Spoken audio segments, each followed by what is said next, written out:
So here we are in Plymouth, Massachusetts, and I'm standing at the edge of the ocean, which is absolutely beautiful. Look at all of the really, really cool sailboats behind me. I'll turn the camera around a little bit too and give you a better view of it without me in the picture. But first, I just wanted to talk about the two things that I wanted to take a look at here at Plymouth. And maybe along the way I'll find more things, but the number one thing I came to Plymouth to visit is the Plymouth Rock, which is alleged to be the rock that the settlers first stepped on when they disembarked from the Mayflower back in the 1600s. The first settlers to come to the colonies before it became the United States, back when they were British colonies. Rumor has it that the Plymouth Rock is the very first thing that those colonists stepped on when they walked onto the shores of the to-be America, of North America. So behind me here is the ocean, and I love water and the ocean, and I've actually never been to the Atlantic Ocean, not that I can remember. I may have been out here when I was very, very young, but now I'm 21 and I'm here to visit some things. So I thought I'd show this all to you. I think it's really cool. You've got some larger ships and boats over here. And you can see across the bay, you can see the land over there. So this isn't perhaps quite the Atlantic Ocean proper. It's more of a bay, I believe. But still, this is connected to the Atlantic Ocean. It is, in fact, the sea. And this over here is very interesting. And we'll go check that out in a little bit. That's the Mayflower too. But right over here is where the Plymouth Rock is. So if we walk over this way, we can take a look at the Plymouth Rock. You can see the very stony, rocky beach here. And there's actually a sandy beach there. You could imagine hundreds of years ago, the ships pulling up into this bay and dropping their anchor and colonists disembarking and walking onto Plymouth Rock. So, I mean, as you can see, perhaps it's low tide right now, but perhaps at sometimes this is probably low tide. Normally the water might be up there where the rock actually is. I was going to say, depends when the tide is. The settlers may or may not have actually first landed on the rock, but like I said, rumor has it. What are these berries? I don't know what those are. They look kind of cool. Not cranberries. So we got a little beach there because of low tide. And inside of this enclosure, down within, is where Plymouth Rock is. So we're going to come up to it and check it out.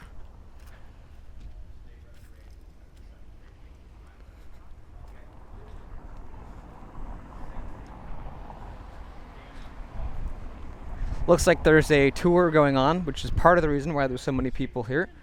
You got this giant, kind of like Greek structure, and there's a bunch of people in here.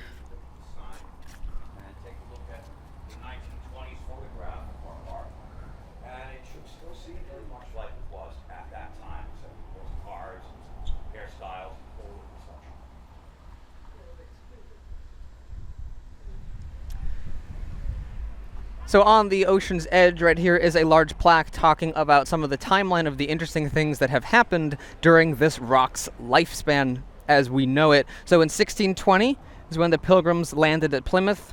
In 1741, Elder Fonts identifies the rock as the first landing site of the Mayflower passengers. In 1774, which you may have noticed, the rock was accidentally broken in two horizontally while being moved to Town Square. The bottom half was left in place and becomes part of the wharf. And then during the 200th anniversary, Daniel Webster was the one who begun the legend, saying that the New England pilgrims landed on the rock. The top half of the rock was moved from Town Square to Pilgrim Hall, and I assume the bottom half was left here on the beach. A monumental granite canopy designed by Pilgrim descendant Hammett Billings is completed, and I believe that would be the monumental granite canopy in 1867, and during the construction of this, the lower half of the rock was trimmed to fit that structure. In 1880, the top of the rock is returned to the harbor and reunited with the base, and the date 1620 is carved on the surface, replacing the painted numerals.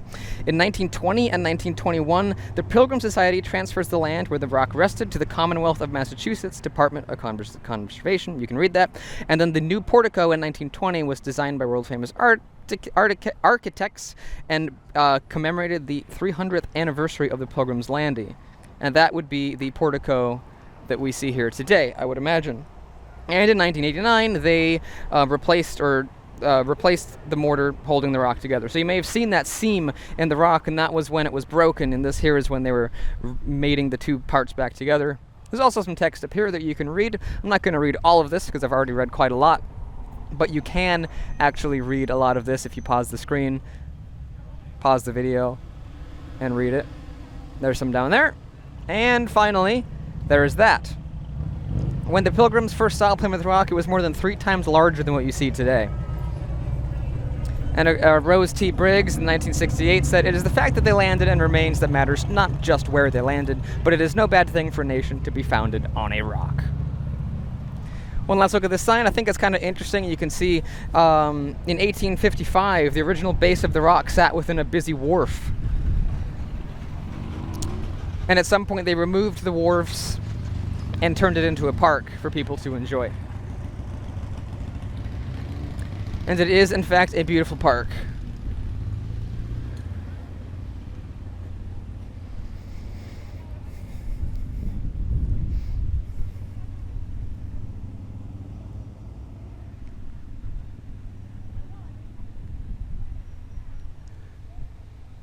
It's very lovely here in the shade. You've got these beautiful trees and some interesting wooden structures over here that we're going to be getting to very soon. But let's keep our focus here on the ocean and look at the really lovely boats floating in the harbor.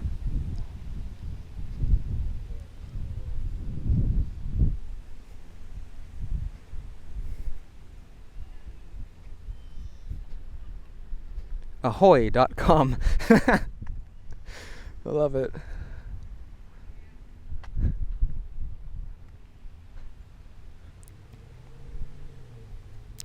Now, of course, the biggest and most interesting looking ship in the entire harbor is this right here, the Mayflower 2, and that's where I'm going to be heading right now. We're going to check out this ship and see if we can go on a tour of it. I do see people on board, so I believe that we can. I'm interested to see what the history is behind the Mayflower 2. Of course, the Mayflower, the original one, was the one that the colonists first came on and arrived at America on, but the Mayflower 2 is interesting, so we'll go over and check that out.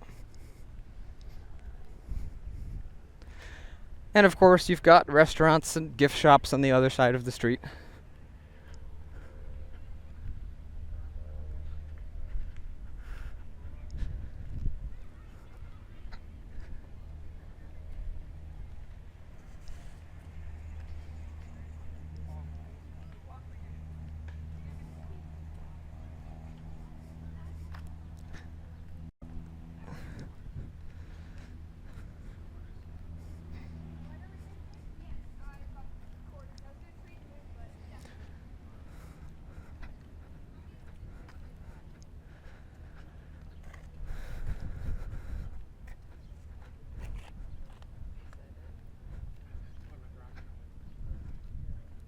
Alright, let's see how this works.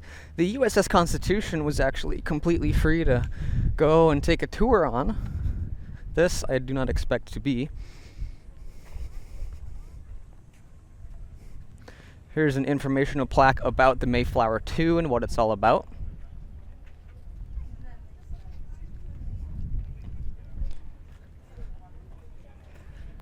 Mayflower 2, built 1955 to 1957, designed by the naval architect William A. Baker, this historical ship is a reproduction of the 17th century vessel that carried the Pilgrims across the Atlantic in 1620. Built in England and sailed to the U.S. in 1957, Mayflower 2 is dedicated to preserving the story of the voyage that made a nation. So that's really, really cool. So let's see here. Let's see how this works. Assuming we go in here. Let's see, Mayflower 2, adult $15, child $12. So here's the Mayflower herself. You can take a look at the masts. We have 3 of them. And you've got the bow up front.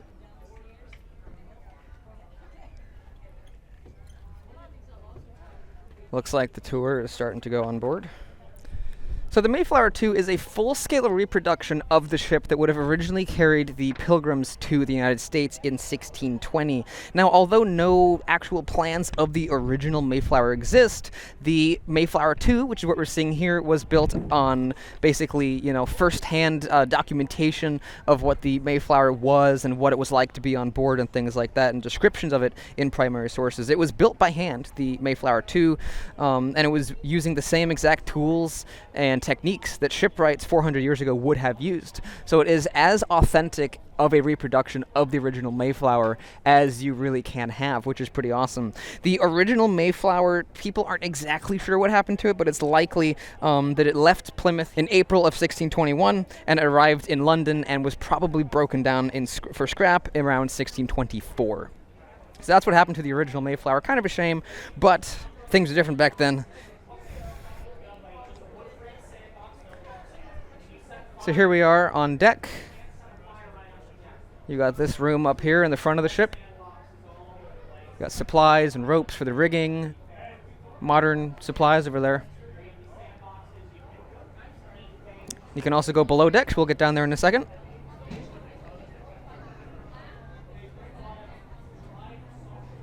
Let's see here.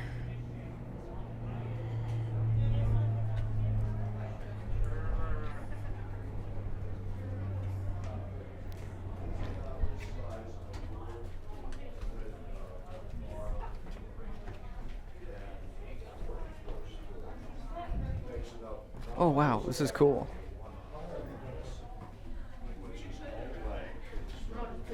Overturns the hourglass and then starts paying out the cord. Okay, as much as it needs down there. And there's markings all along that cord.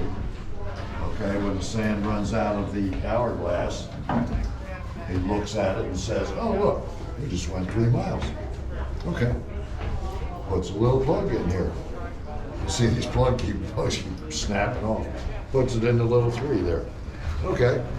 And the same thing on the ta-da. You want to tip that up a little better? Yeah, that's sure. good. That's good. So what exactly is this? I know you're explaining to her. It's a traverse board, it's called. Okay. And there's our compass points up here, which we did already. Mm-hmm. These will tell you how fast you're going. Wow. Or how fast you'd gone. Gone, right? Right, he went 3 miles in an hour. Maybe he went 4 in the next hour. Okay, put 1 in there. Or maybe they lost the wind entirely, and the 3rd hour, all these points are snapped off. Yeah. Back down to here. Yeah. And, you can't, they'll fill that out, and then they take it in here to the navigators that are writing this down on a big chart. So that's how they can tell where they are or how far they are. Yeah, I mean, are you done looking at that? Mm-hmm. Yeah, okay. Thank you, Scott. That's Well, sure. fantastic. Thanks for coming. So this would have been where the captain was, and this is how he would have steered Probably the in ship? back here. Oh, back there, okay. Yeah, he doesn't steer it. Okay. He's got people that do that, that are muscle men. This is a really tough instrument to hold. It's what the preview or predecessor was before they put a wheel on the ship. It's a whip staff, and it gets its name because somebody, the wireless communicator up here, is going to tell me, all right, all the way hard to starboard, okay, I'm going to take it over here. I got to hold it there for an hour, maybe more. And the sea has channels and currents and waves and tides, and they're all fighting against the rudder that I'm holding this on. So would one man have held this, or would multiple people have held it, depending It's on the weather. Sure, I might take 2 of us leaning on it because it's going to snap back otherwise. And that's why they called it whip staff, because it whipped back and forth? that's pretty much it, yeah. And yeah, I mean, they'd be good, strong fellows that were down here, and they would have hired them as, okay, can you hold this thing for that long? All right, sure I can. But I can't. Right. And they're tacking almost all the way. You know what tacking is? Yeah, basically. It's zigzagging. And every time they turn from here to, all right, we're going to do it this way now, they got to change this. Okay, so somebody's got to pull it over this way for a while, if that's what they tell you. The best description of tacking that I ever read about was it's like a drunkard walking home because he's, you know, he wants to get there, But you have but to he's zigzag. going over here for Right. some reason. But that's where he wants to go. And yeah, it's a tough business, and it, just like the drunkard, it takes the ship twice as long to get where they're going. When they left out of here to go back to England, they got home in about a month. Wow. And this was more than 2 coming over here. Just because the prevailing winds come out of the west. Is this the first time you've been here? Yes, it is. Oh, welcome. Thank you. It's been We're a looking at pleasure. this in here too, as where the captain probably has a bed, and there's already, he's got company, it looks like. Yeah. No, that's fine. This is, I always call this the funhouse floor. Because Oh, it's all slanted, yeah. Well, you know what, though, is that we're tied up on the dock here. And if this is the ship, as soon as we start to sail, the bow goes up and the stern goes down. Gotcha. So this will be level when we're sailing. We'll have to move the table around because there's a higher leg there. Right. And we don't know what kind of a bed the captain has. Could have something that's built in here. You know, a regular bedstead built into here or out to here, and with bed curtains and things, pillows, we don't know. Could have had hammocks Yes. from here.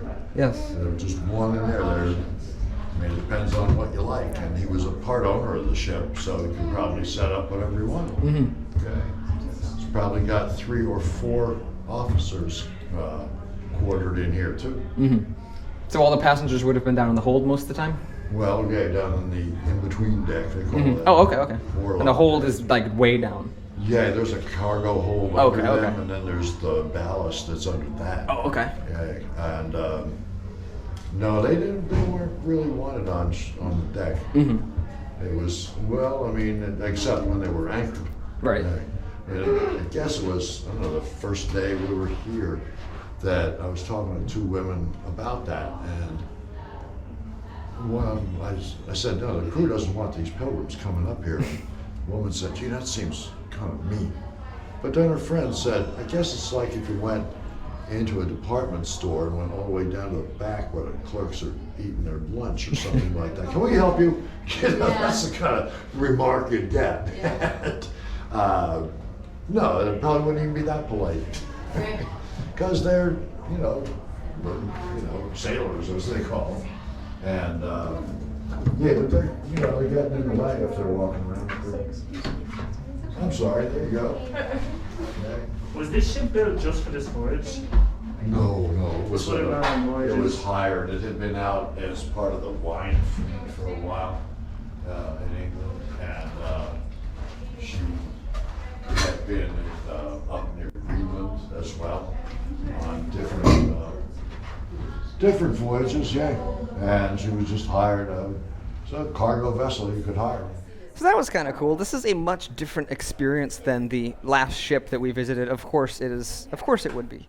Different times, built for different purposes, much different era of shipbuilding, much smaller here, completely different. What a really cool experience. Now let's go down and check out some of the lower areas of the ship, the below decks and maybe even the hold if we're able to go in there. The between decks, if I remember correctly. We can stop for a moment and look off the side. We've got one of the lifeboats down here.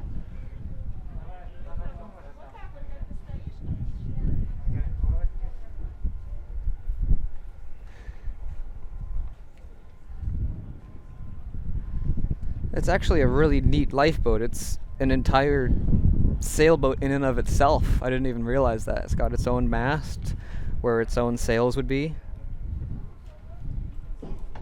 Whenever I think of lifeboats, I think of little tiny rowboats, but this is different.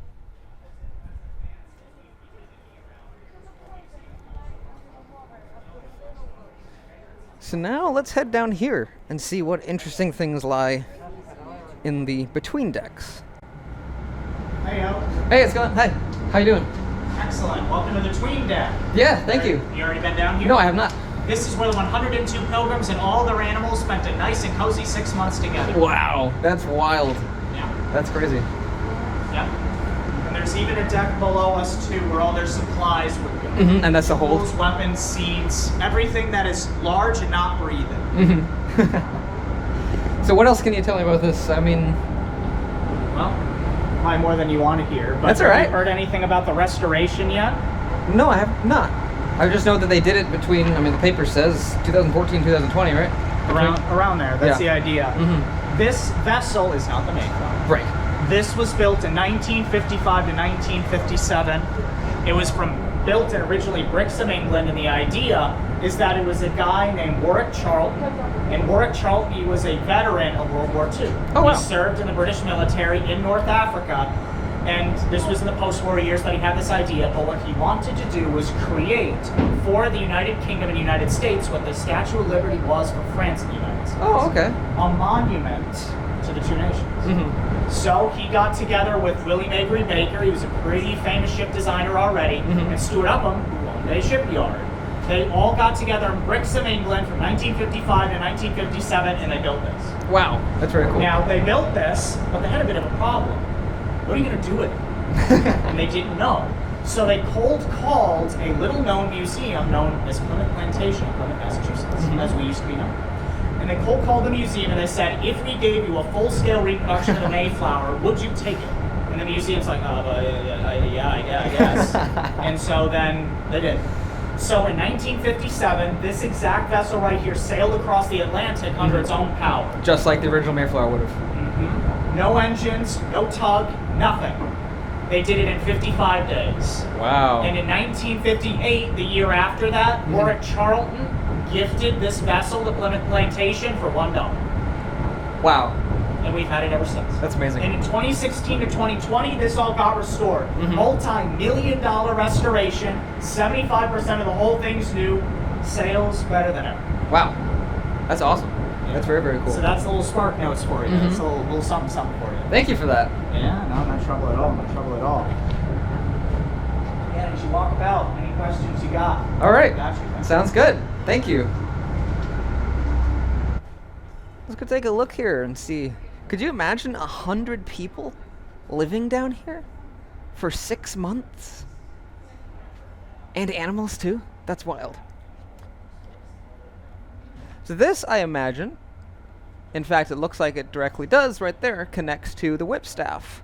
So this is some of the mechanism used to steer the rudder that's in the back of the ship, and I would imagine that this huge beam connects, is it made of, yeah, it's made of wood. This beam connects to that, and then when you turn the whipstaff, you turn the top of it that way, which pulls this way, and if you look at that, if this were to move this way, it would turn the rudder.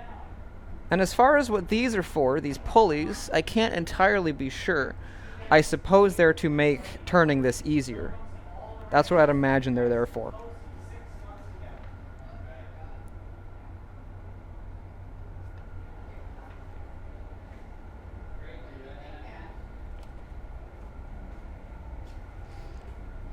Look how close the water is. Look at that. You'd think in rough seas it would come right inside. Probably did.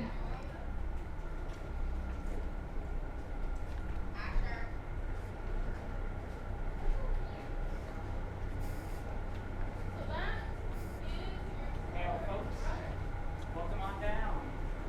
Wonder what this huge thing is. I can probably ask someone. Queen deck, everybody. Looks like these are some sort of handles that you can turn. Designed this in 1955. They're actually just sitting in there.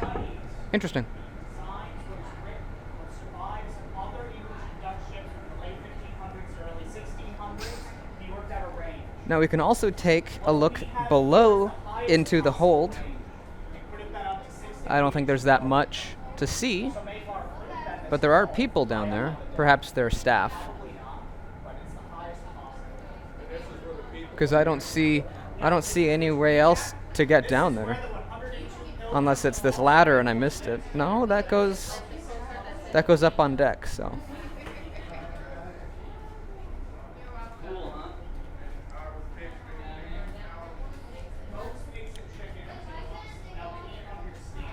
So earlier I was looking at this, and this is all like the rudder mechanisms, correct? Yeah. Yeah. And so these pulleys, are they there to make the job easier, or? It's a combination of that, and right now it's also tied off, so it won't move. So Okay. it's kind of a, Oh, okay. I get it. That makes sense. Gotcha.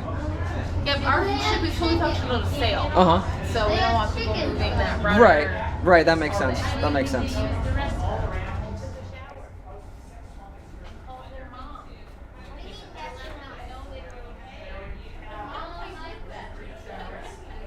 Longer wooden dividers between family. The best way to visualize it is probably something close to cubicles. You know? So like each one of these would have been like one person? It's interesting how they joined the wood together. Yeah, they never write down like here's the floor plan. That's that's our understanding. 120. All of your big non-breathing supplies, things like chests, cupboards, things like tools, weapons, supplies, seeds, etc., etc. Everything you need to start a new life for yourself in the winter. You don't want to like forget it. Right. You ain't coming back. Yes, ever. And you have to wait a whole year until another boat comes over with more supplies. So if you tear your clothes, you can't get new clothes for a whole year.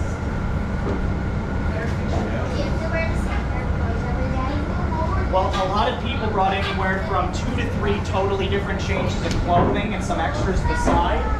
That's not even that much.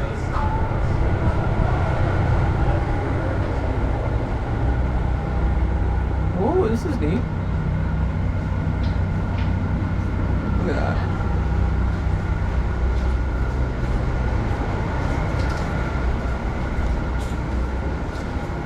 Well, looks like that's about everything, because I don't think we can go down in the hold. There was someone down there, but I think they're just staff. Oh, we can go up here. I hadn't noticed this. Let's go up here.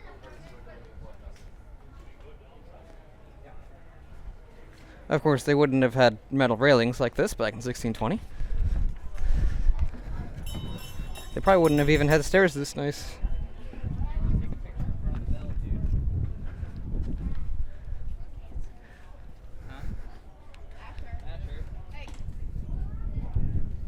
Oh, that's cool. We'll come back to look at that.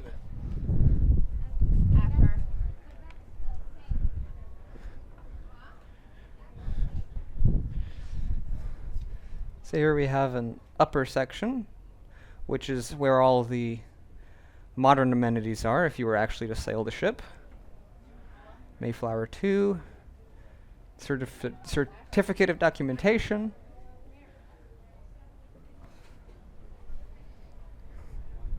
Then we can look down into the tween deck. What do you guys see? We've been down there before.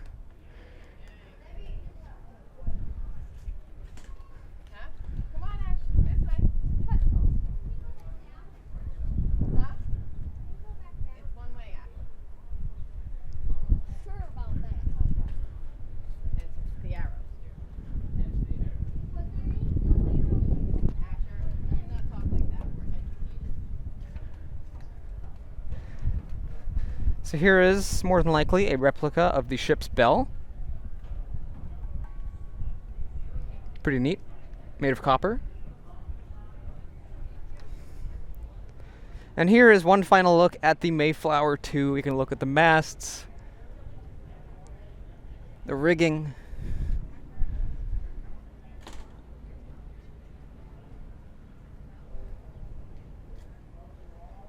Pretty cool.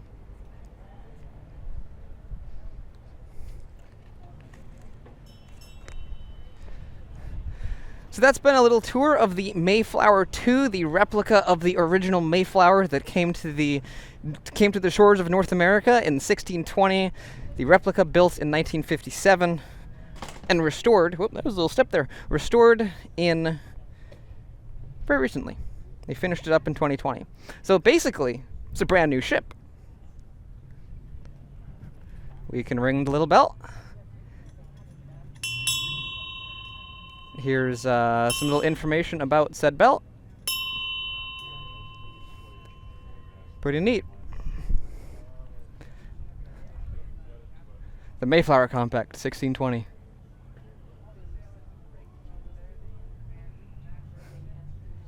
Man, the English language was so much different then. How do we get out of here? Not an exit. Exit.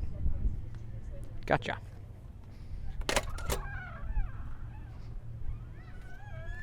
Whoops, okay, that slam's closed.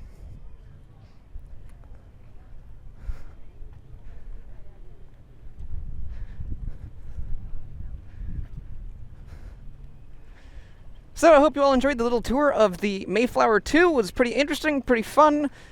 Personally, I like the USS Constitution more. I thought it was a bit more in-depth and interesting, but it was a bigger ship with more to look at and more to talk about, and in some ways, a more exciting of a history. And I also liked that at least some of the ship was original, whereas this is basically entirely restored and basically brand new. But it is still pretty neat, and I really hope you all have enjoyed this little tour of the Mayflower 2. We'll see what else Plymouth has in store for us. While I'm sure that there are many interesting things in Plymouth to take a look at, it's a little bit of a kind of a touristy town, and for most of these videos I wanted to give you more of an authentic feel for America. So for a couple of reasons we decided to head inland into Massachusetts. One of the other reasons we decided to head inland was that one of our main stops was going to be Provincetown, an interesting little village on the very tip of Cape Cod. If you ever look at a map of Massachusetts and you see that long peninsula sticking out into the Atlantic Ocean, that's Cape Cod, and on the very tip of it is Provincetown. I've heard it's absolutely beautiful, but when we were in Massachusetts, Provincetown was pretty much on lockdown, and because of that, I wouldn't be able to film videos in that type of environment. And because that was a pretty large thing we had wanted to go see, we decided to simply give up on doing coastal videos and instead move more inland and check out some of the interesting things to see in the more inland regions of Massachusetts. So let's go for a nice little drive, see where the road takes us, and I'll tell you more information about where we're going at the end of this video.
In the next episode of America's Backroads, we'll be visiting the interesting town of Fall River, which has a lot of interesting history. It was recommended to me to visit by a good friend of mine, and so we did, and that is what next video is going to be about. We're gonna visit some interesting people who used to live in Fall River, and I won't mention them in this video. I'm gonna save it for next week's video, but we're gonna have all kinds of really cool driving videos and some interesting historical tidbits about the city of Fall River, and we're gonna get to see lots of really neat stuff. So stay tuned for the next video about Fall River, Massachusetts. It's going to be very, very cool.